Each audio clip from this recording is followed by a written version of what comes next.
Hello everyone, it's xBundok here. Welcome back to the cavern, and I have what I think is a pretty good video for you today. So I recently got some more minis from PaintedOrNot over on Etsy. As always, I'll leave a link to their shop down in the description. I've been consistently, pleasantly pleased with the prints they do. There's no worry about snapping or breaking, even if you have to attach any bits and bobs. So these are two of the guys that I've got, but the third one is who we'll be focusing on today. And it's this chonky beholder. I know, another beholder, but I wanted to paint one that wasn't cookie cutter from WizKids. I wanted one that, it's not necessarily custom, obviously, because other people have this print, but was just a little bit different. So we're gonna go ahead and put a Senthol prime on this guy using a spray can. And here we go. So my plan for him is we're going to end up going ahead to use some masking fluid to block out the eyes and the teeth, and we're going to be using our airbrush to get a bit of a gradient on him, just to change up the coloring. I was debating either going with a green coloring or an orange coloring. I was going to go back and forth because I thought both would be good. I did end up deciding on orange simply because we have a lot of green ones. So we're going to get our masking fluid out here. Now, I have yet to use this on any sort of figure. This is the first time I am. Generally, and if anybody else is an artist in other means other than miniature painting, you're probably familiar with it. I would use this during watercolor painting, back when I was doing those quite a bit. So I've only ever used it on paper. So I wasn't 100% sure how it would work, if it would pull up any of the primer or if it would even come off the figure easily. So it was a gamble I was willing to take. If it ended up being an issue or scratching off anything while we pulled, I was just going to reprime the area and go forward from there. So let's get some of this masking fluid on.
All right, so we've got our mini all masked up and we're over in our makeshift airbrush cubby. So we're gonna start with a red and work up orange and yellow. I don't want to go through any definitive striping. I don't want an obvious gradient. I kind of want it to meld together. And all the yellow won't be on the top, all the red won't be on the bottom. I want it to be a little bit patchy because, I mean, while beholders do have shape, they're sort of like this blob. I mean, they're just an orb with stalks coming out. So we're going to start with our maroon red and mix it with our airbrush thinner. And we're going to start on the bottom because this is also going to give at least a little bit of a lighting effect to it to make it seem like it's a top-down lighting. Now, this mini is actually built that when it's on the stand, it is looking down. Not severely, but a little bit. And I didn't necessarily think about that while I was painting. You can see I have it, tilted in my hand while I'm working. It didn't make it less than what it could be, but if I remembered that, I probably would have angled it slightly differently, simply because we do end up with a lot of darker spots in, I guess, the bends of the eye stalks or the crux of the eye stalks, which ends up working out since you would have some shading there anyway, some shadows if it's going over top of itself. I would have just done it maybe just a little bit differently, but not a ton. So the other experiment I did with airbrushing this time was I tried using contrast paints, just because they're already thinner, they're very bright, and I wanted this guy to be, well, bright before we went through and did any shading or washes later on, because I didn't want him to be too dark. So I wanted to start very high so that once I did shade, it was still in a mid-tone versus starting mid and getting dark. No complaints with airbrushing with contrast. I will say make sure you have your cleaning solutions ready, just because there's a lot of pigment and it's thin, so you want to make sure your airbrush is clean after you do it. Entirely, again, if you guys have an airbrush, it's your machine, you do with it what you want. That's just my suggestion. So we're going to go through, we're going to get some of the orange contrast on here. We're also going to use our yellow contrast, and then at the end I am going to go back over with just a little bit of red. It may seem counterintuitive because like, well, you just lightened all those layers, why are you darkening them again? It just kind of helps blend it a little bit more, and I think it ends up looking out pretty good.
All right, so we're back here. We have our base coat on our beholder.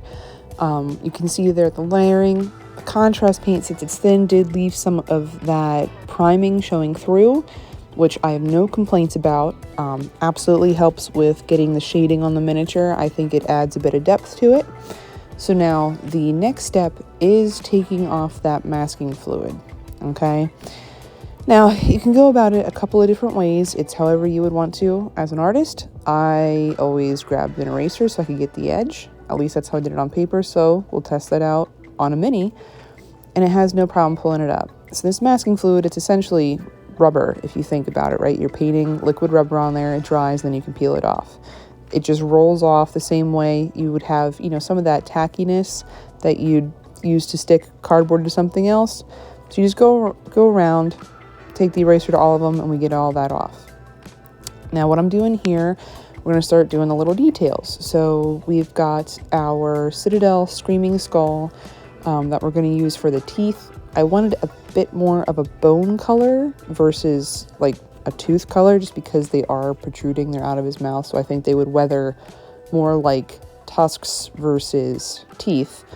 And we're also just going to go through and, again, just do a little bit of detailing before we go in and do our washes.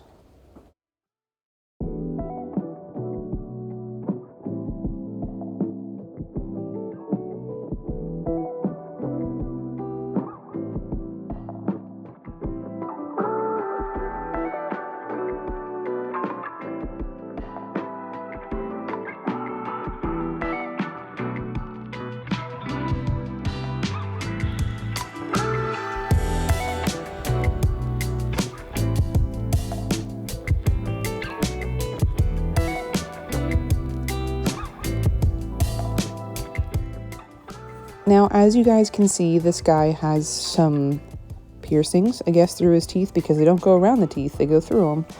I was debating whether I would want to use gold or this Screaming Bell, because I'm a sucker for this bronze color.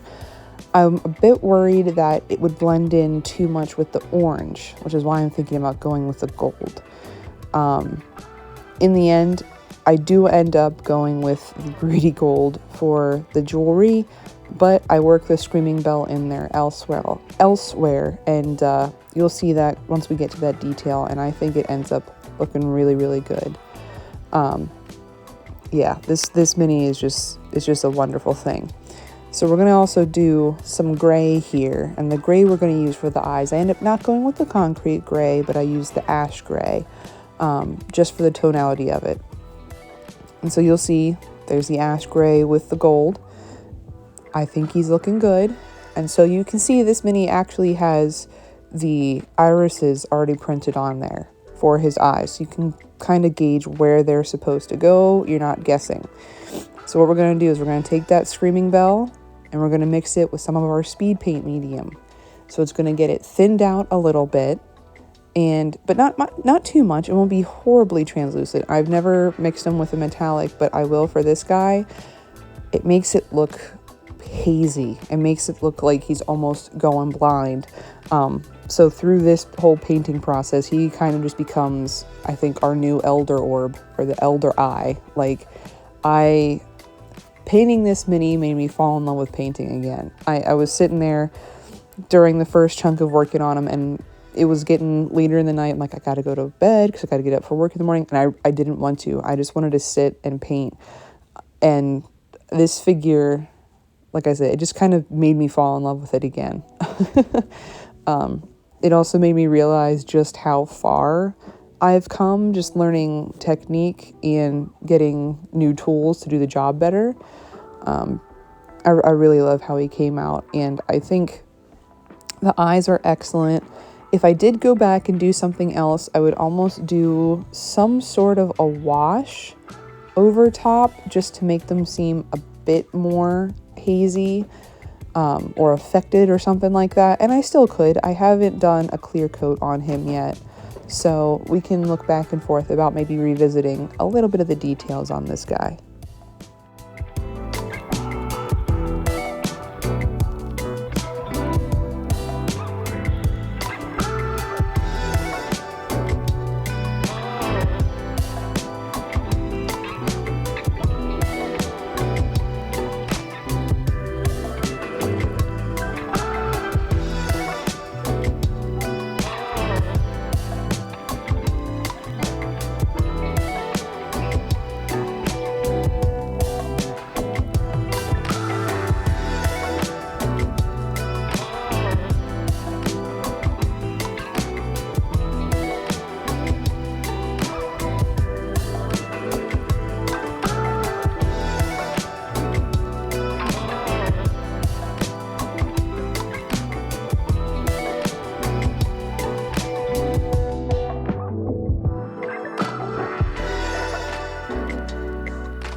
All right, so here he is with all of his eyes painted on.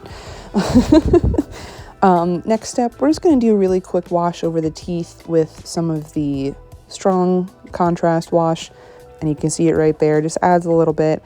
I didn't want to do the full mini in the strong contrast, but I definitely wanted it on the teeth. I've just liked the effect that it consistently gives with the screaming skull. I think it looks nice. Now, next we want to get some of these warts or ulcers or bumps or whatever you want to call them painted up. So I have a Fireball Orange by MSP along with one of the Citadel kind of golden yellow colors. I don't remember what it's called. I do apologize. So what I'm doing is I'm just doing a little bit of orange, a little bit of yellow, a little bit of orange, just to make those bumps pop.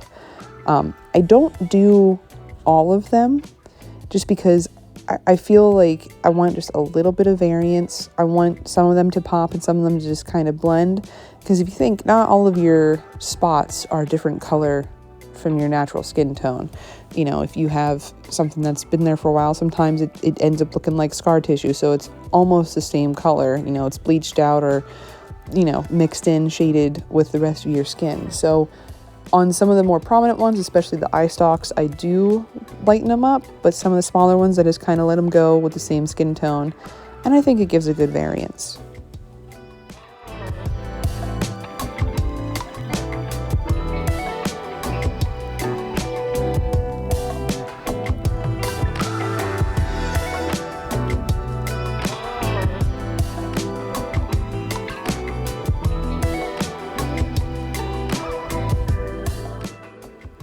All right, here we go, guys. This is our boy looking after his spots are painted. And the next step is doing a wash. Now, I asked for your input, and I think the one that I'm going to go with is doing 3 parts of a soft brown to a 1 part black. So I ended up, since he is a little bit of a larger figure, I used 12 drops of the soft tone and 4 drops of the black wash, mixed thoroughly. And we're going to test it out first on the rock just to see if I like how it's going to look. I don't want to test on the mini, but after seeing, I think it ends up looking kind of like a darker chocolate wash, and I think that's pretty good. I was going back and forth. I knew the black would be giving this mini a good stark contrast, but it might have been too much. And I know that brown always makes orange just pop, makes it warmer. So then once we like it on the rock, we'll test it on the bottom of the mini just to make sure we like it, because that's the easiest spot to go over and for folks not to notice if you maybe overworked something or went back and changed. But I ended up liking how it looked on this guy. So we're going to do 1 eye stalk, make sure we're good to go. And then I end up going through and doing the whole body and the rest of the eye stalks. And I'm not going to make you guys watch all of that because it did take a minute.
All right, now we are going to move ahead with our dry brushing. First thing we're going to do, I'm not going to dry brush the teeth just because I don't want too much of a lightness on them. I just want just a little bit of the edge. So we're going to do almost a edge highlighting, but it's going to be the whole way around the front and back of the tooth. Again, with the same color, the Screaming Skull. And then what we'll lead into is I have more of that Fireball Orange that I'm going to dry brush. I know some folks like to go a tone higher with their dry brushing even after a wash just to make it pop more. But I want this guy to have a very gritty monster feel. I want it like old gaming table. I don't need bright and colorful. I want him just to be this, just you wouldn't want to see him in a month. You just no. I want you to cringe. Like he comes on the table and you're like, oh God, why? So we're gonna keep him in the same palette. I also decided to experiment the same way I did with airbrushing to dry brush with that contrast. Mostly because I did dry brush orange over top of the maroon that we have on the bottom of the model, and I liked how the two colors popped. So I thought, let's flip it and let's dry brush with that magenta contrast we have at the top. Now, all I'll say, just make sure you wash your brush when you're done, just because again, it's thin, it's pigmented, it saturates it, absolutely. But I think it ended up having a really good effect on this mini. All in all, I loved painting this guy. It's been a long time since I just sat down and I just didn't want to stop painting, that I had to, recently it's a lot of, okay, what do I want to do next? How do I want to go forward? What would I like to do here? I didn't feel that at all with this guy. I mean, it was just straight through. It was innate, I guess. So if any of you are looking for a beholder, hop on over to PaintedOrNot and pick this guy up, because it's nice to have something different from what everyone is seeing on the table. And I like to see different modelers and printers' ideas of what they would think a monster should look like or can look like. And he was just a joy to paint. I mean, honestly, I might come back and revisit a couple details, but otherwise, I have not been this satisfied with something in a very long time. And I'm severely impressed with how far I've come in about a year and a half. So let's finish up some dry brushing and let's get you guys looking at some finished photos of this boy.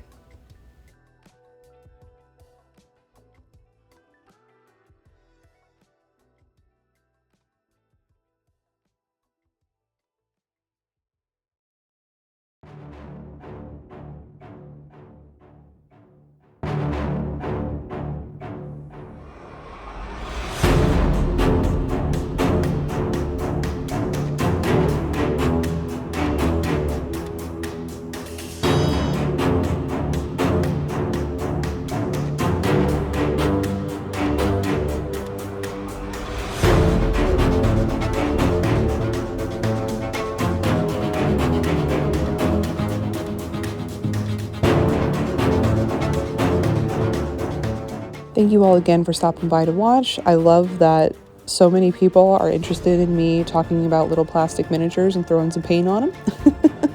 I hope you all have a wonderful weekend, that you have some awesome gaming and painting adventures planned, and I hope you all take care.